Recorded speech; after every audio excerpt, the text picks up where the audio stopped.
Hello dear students, welcome to Girvani classes.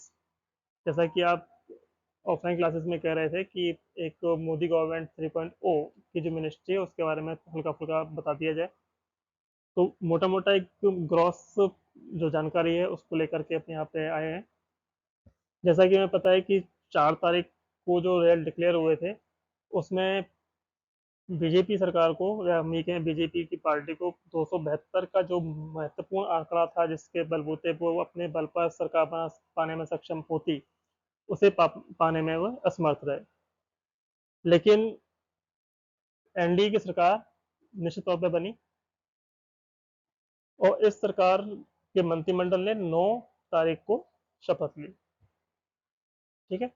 इस जब 9 जून को जब शपथ ली गई तो उसमें बीजेपी के 60 मिनिस्टर्स ने शपथ ली और जो एनडीए के अलायंस पार्टीज थी उनमें से 11 जो कैंडिडेट्स थे उन्होंने मिनिस्टर के तौर पर शपथ ली। इनमें से दो महत्वपूर्ण पार्टियां थी, टीडीपी और जेडीयू, तेलुगु देशम पार्टी और जनता दल यूनाइटेड। एक आंध्र प्रदेश से रिलेट करती है, दूसरी अपनी बिहार को रिलेट करती है। सबको जानते हैं हम उनके बारे में। इस एनडीए गवर्नमेंट की हम ये कहें कि जो मोदी 3.0 सरकार है, इस 3.0 में मोदी 3.0 में जो 71 मंत्रियों ने शपथ ली और 72वें मंत्री के तौर पे जो इसमें शामिल थे वो थे हमारे प्रधानमंत्री नरेंद्र मोदी। तो कुल मिलाकर के 72 मंत्रियों ने शपथ ली। कई जगह आपको मिलेगा 71 ने ली, कई जगह मिलेगा 72 ने ली। तो जनरली 71 मान सकते हैं, लेकिन जो मिनिस्ट्री बनी वो टोटल 72 की बनी, प्रधानमंत्री नरेंद्र मोदी सहित।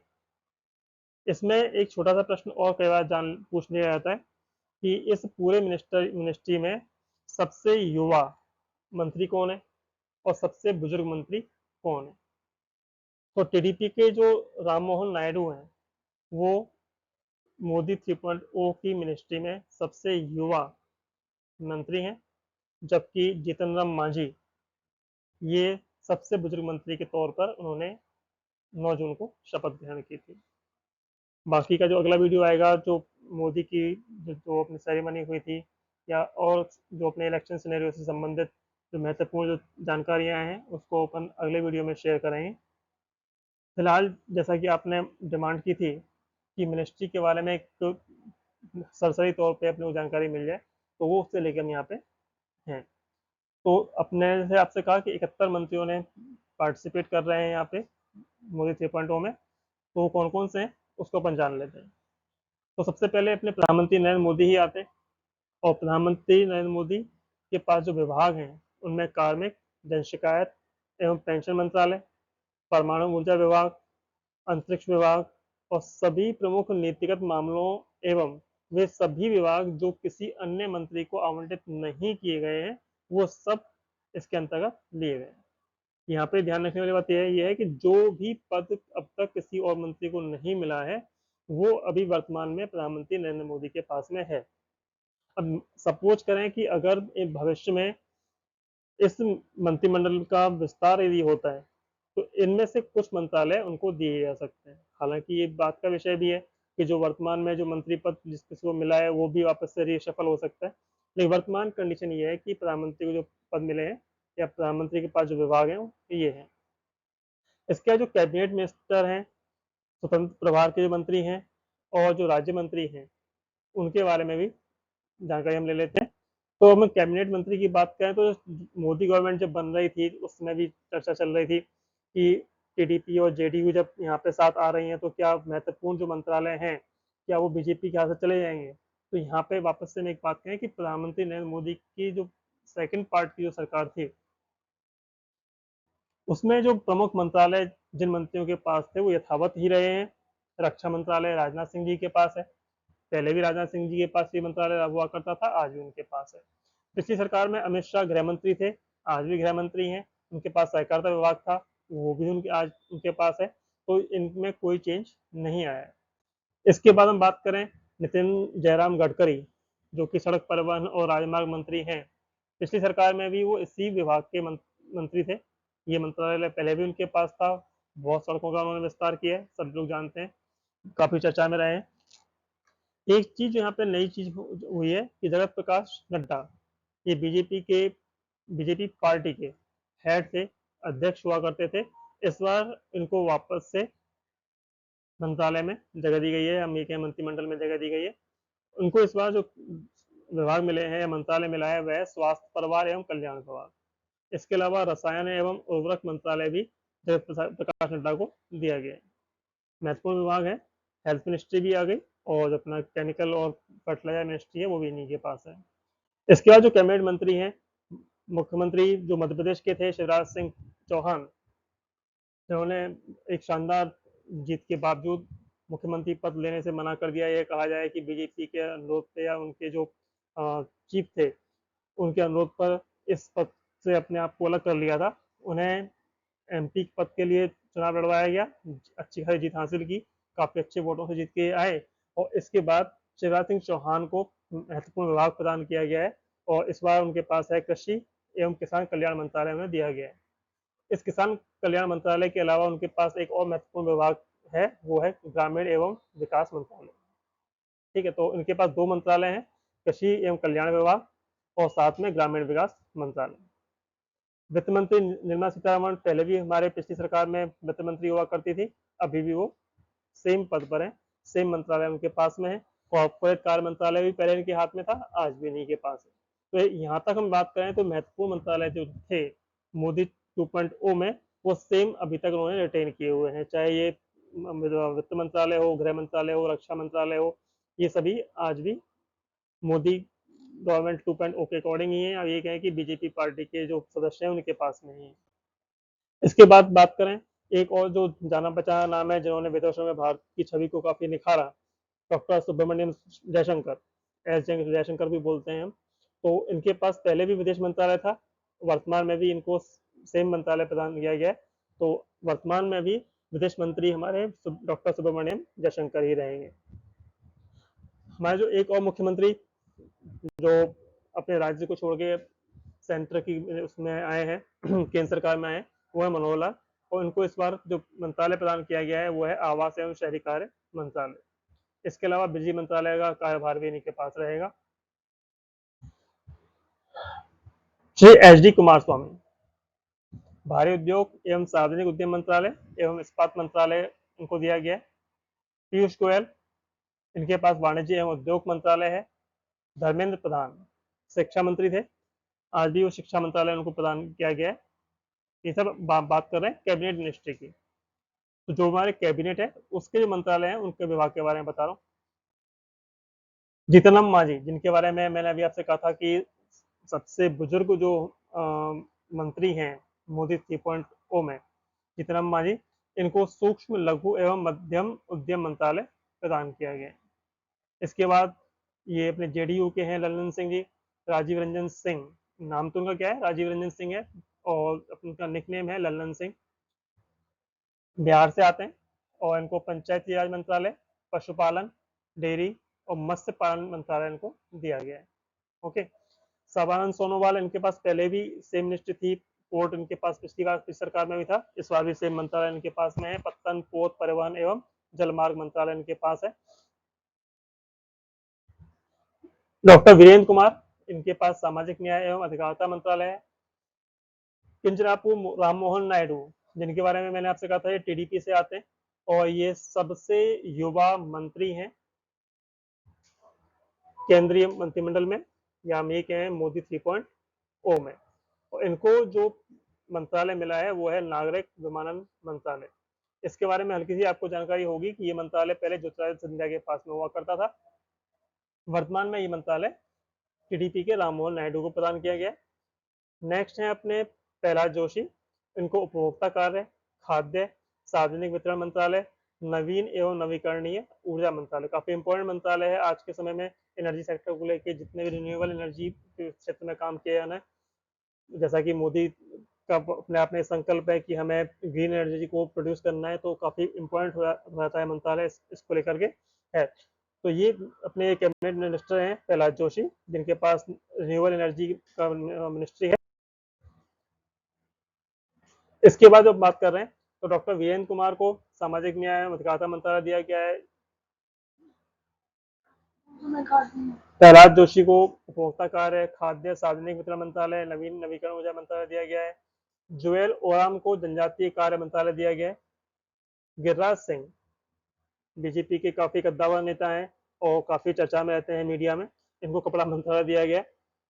अश्विनी वैष्णव राजस्थान से हैं बेसिकली, लेकिन ये उड़ीसा से आते हैं बेसिकली, ये राज्यसभा से हैं और उड़ीसा राज्यसभा से ये चुन करके राज्यसभा पहुंचे हैं, सॉरी उड़ीसा से राज्यसभा की सीट के लिए चुन करके गए हैं अश्विनी वैष्णव। इनको रेल मंत्रालय दिया गया है, पिछली बार भी इनके पास रेल मंत्रालय था, तो सेम अभी भी इनके पास ये है। ठीक है, तो ये हम जान सकते हैं कि इनके पास ये मंत्रालय वापस से रिटेन किया गया है। ज्योतिरादित्य सिंधिया, जिनके बारे में मैं आपसे पहले भी कह रहा था कि इनके पास पहले क्या था, नागरिक विमानन मंत्रालय हुआ करता था, इनके पास इस बार संचार मंत्रालय दिया गया है। तो इनके पास जो मंत्रालय इस बार है वो क्या है, संचार मंत्रालय है। इसके अलावा जो डोनेयर का जो मंत्रालय है, जिसे हम बोलते हैं पूर्वोत्तर क्षेत्र विकास मंत्रालय, जो अपने नॉर्थ ईस्टर्न स्टेट्स हैं उनके विकास को लेकर के केंद्र सरकार क्या क्या प्रयास कर सकती है, उसके बारे में जो कुछ भी केंद्र सरकार को करना होता है, ये मंत्रालय उसका पूरा कारोबार देखता है। इसके अलावा भूपेंद्र जी यादव हैं, पर्यावरण वन जलवायु परिवर्तन मंत्रालय इनको दिया गया है। गजेंद्र सिंह शेखावत, ये भी राजस्थान से आते हैं, जोधपुर से चुने गए। इनको संस्कृति मंत्रालय और पर्यटन मंत्रालय दिया गया है। यहाँ पे एक बात जानना जरूरी है कि इनको, जिनके पास पहले जल विभाग हुआ करता था, इसमें वापस से चेंज आया है, इस बार इनको जो है कल्चर मिनिस्ट्री प्रदान की गई है और टूरिज्म मिनिस्ट्री इन्हें प्रदान की गई है। श्री मनसुख एल मंडाविया हैं, इनको श्रम रोजगार मंत्रालय, युवा कार्य एवं खेल मंत्रालय दिया गया है। तो एक प्रकार से हम ये कहें कि युवा और खेल मंत्री के रूप में आगे देखेंगे भविष्य में, तो हम मनसुख एल मंडाविया को देखेंगे। अन्नपूर्णा देवी हैं, इनको महिला एवं बाल विकास मंत्रालय दिया गया है। यहाँ पर एक बार आपको जानकारी होगी कि पिछली बार ये स्मृति ईरानी के पास में था मंत्रालय, जो कि इस बार अमेठी से जीत के नहीं पहुंच सकी है, ये मंत्रालय अब की बार अन्नपूर्णा देवी को मिला है। जी किशन रेड्डी कोयला मंत्रालय और खान मंत्रालय के प्रभारी रहेंगे। किरण रिजिजू, इन्हें संसदीय कार्य मंत्रालय और अल्पसंख्यक कार्य मंत्रालय दिया गया है, जो अपना माइनॉरिटी मिनिस्ट्री है वो इनके हाथ में रहेगी। चिराग पासवान, जो मोदी को अपना, मोदी के लिए कहते हैं कि मैं उनका हनुमान हूँ, बिहार से आते हैं, रामविलास जी की बागडोर संभाल रहे हैं, रामविलास पासवान के सुपुत्र हैं चिराग पासवान। उनको खाद्य प्रसंस्करण उद्योग मंत्रालय दिया गया है। ठीक है, फूड प्रोसेसिंग मिनिस्ट्री इनके पास में रहेगी, काफी अच्छा स्कोप इसमें देखने को मिल रहा है। नेक्स्ट हम बात करें हरदीप सिंह पुरी, इनके पास पेट्रोलियम एवं प्राकृतिक गैस मंत्रालय रहेगा। सी आर पाटिल को जल शक्ति मंत्रालय प्रदान किया गया। ये तो अब तो बात की थी हमने, बात की थी कैबिनेट मंत्रियों के बारे में। अब हम उन 5 मंत्रियों की बात करेंगे जो कि राज्य मंत्री के तौर पर स्वतंत्र प्रभार संभालेंगे, या हम ये कहें कि स्वतंत्र प्रभार के साथ में राज्य मंत्री की शपथ इनको दिलाई गई है। तो ये 5 हैं।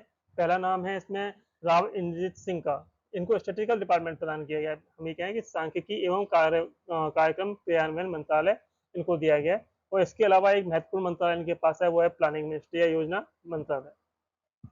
अर्जुन राम मेघवाल, ये भी राजस्थान से आते हैं, इनके हाथ में कानून और न्याय मंत्रालय दिया गया है।